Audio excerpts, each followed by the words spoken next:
So what are we doing with JDSU? So we looked at how JDSU can use these APIs, and Charles will talk a little bit about, more about that as well.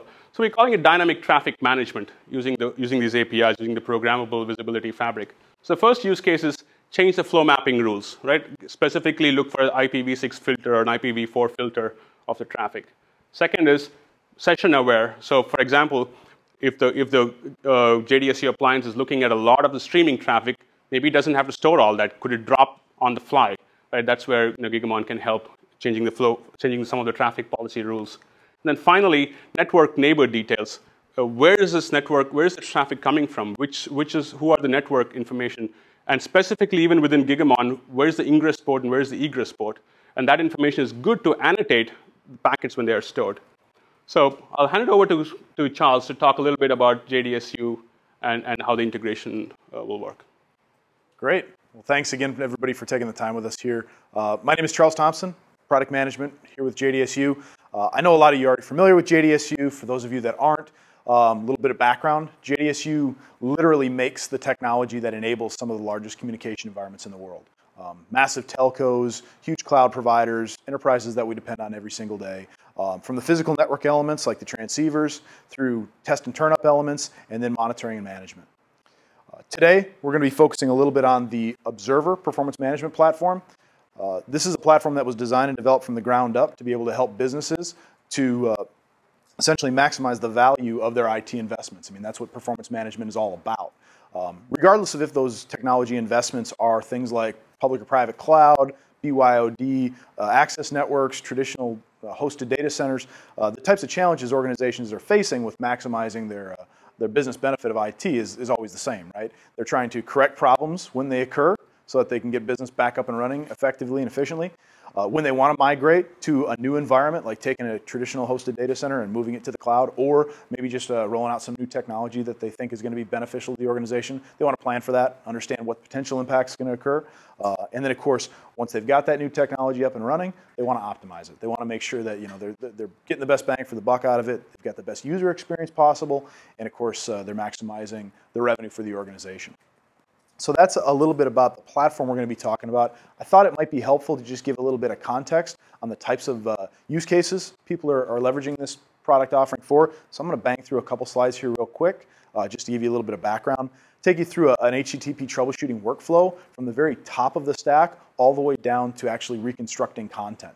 The context here is, in order to be able to do everything that I'm about to show you, we need really good content in order to be able to produce all the information that I'm going to show you. And so the integration with Gigamon really enables us to ensure that we've got the right content at the right times all the time.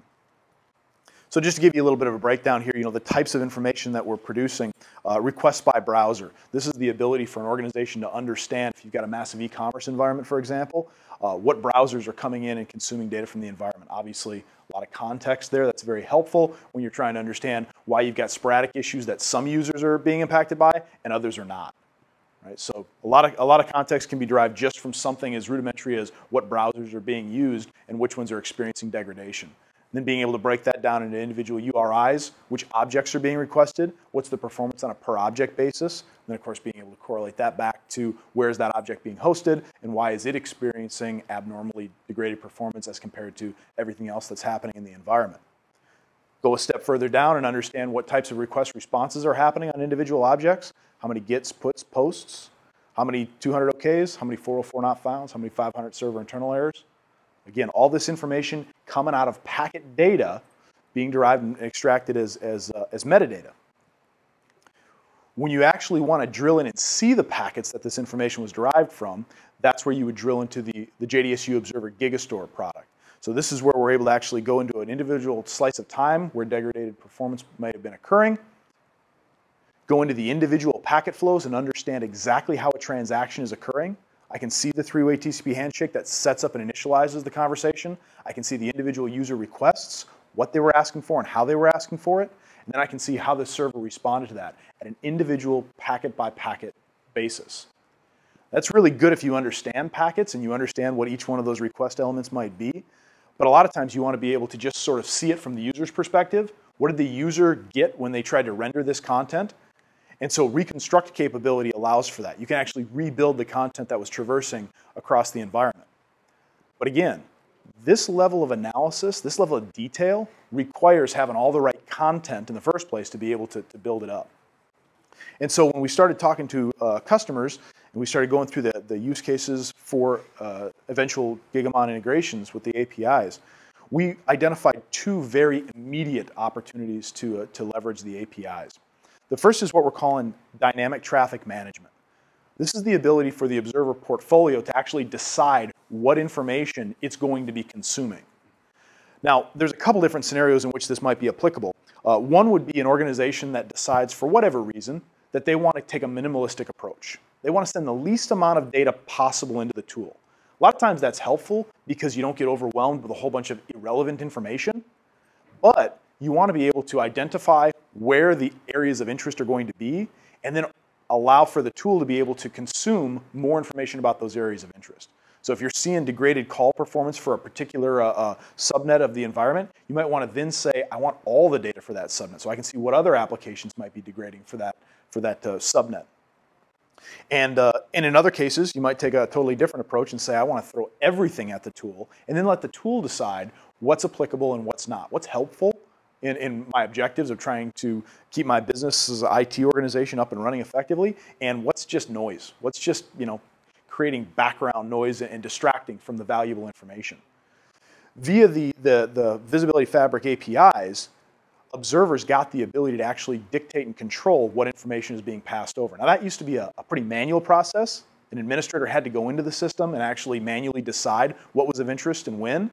That was a big onus and burden on the organization to go in and make those changes, and a lot of times you forget to make the changes or you forget to revert the changes after the fact. But not only that, a lot of times you're making them way too late. You decide something is degrading and you decide to go in and make a change. It might be 20 minutes later, 30 minutes later that's happening. If the Observer Performance Management Platform can pick up and identify that change needs to exist, then that change can happen in hundreds of milliseconds. So in this particular example that we've broken out here today, we've got a lot of different applications that are being transported from the Visibility Fabric from across the entire network infrastructure over into the Observer platform. And Observer has determined that there's a lot of noise happening. There's a lot of superfluous information that's not valuable for the types of troubleshooting that the organization wants to accomplish. So things like YouTube, not valuable. This organization doesn't need to try and troubleshoot YouTube traffic. They don't need to try and troubleshoot instant messaging traffic.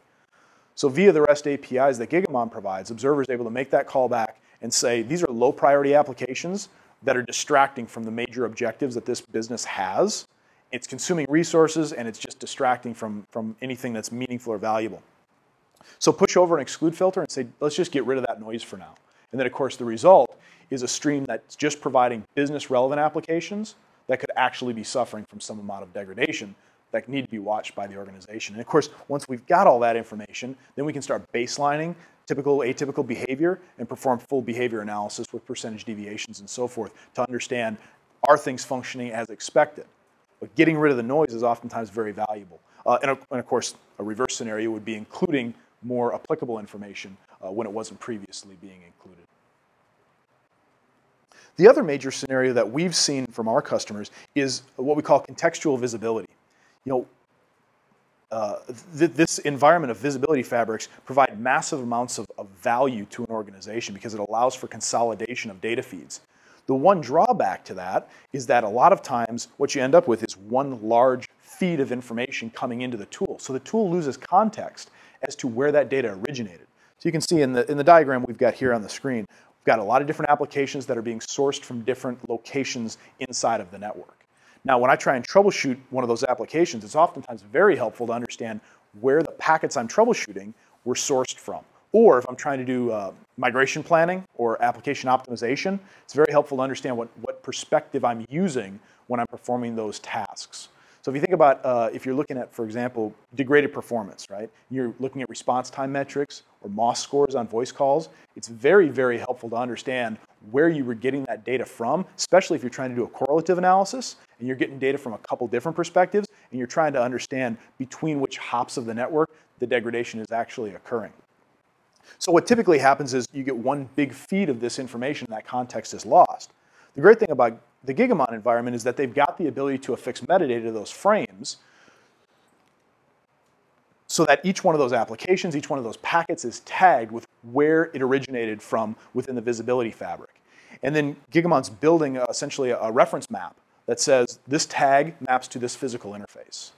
Via the APIs, Observer has the ability to consume that information and then integrate it into all of our displays, into our filtering mechanisms, and into our metadata streams. So we now have all the context of where that data originated. So if I'm troubleshooting a voice over IP problem and I've got excessive jitter, I know where on the network the observation point was that was experiencing the jitter, and I can contrast that with other perspectives on the network that weren't experiencing the jitter. So it helps me narrow down problems much, much more quickly. Something that might have taken a few hours to troubleshoot in the past might take only a few minutes if I know exactly what I'm looking at. So it's all about trying to narrow your scope when you're trying to do troubleshooting.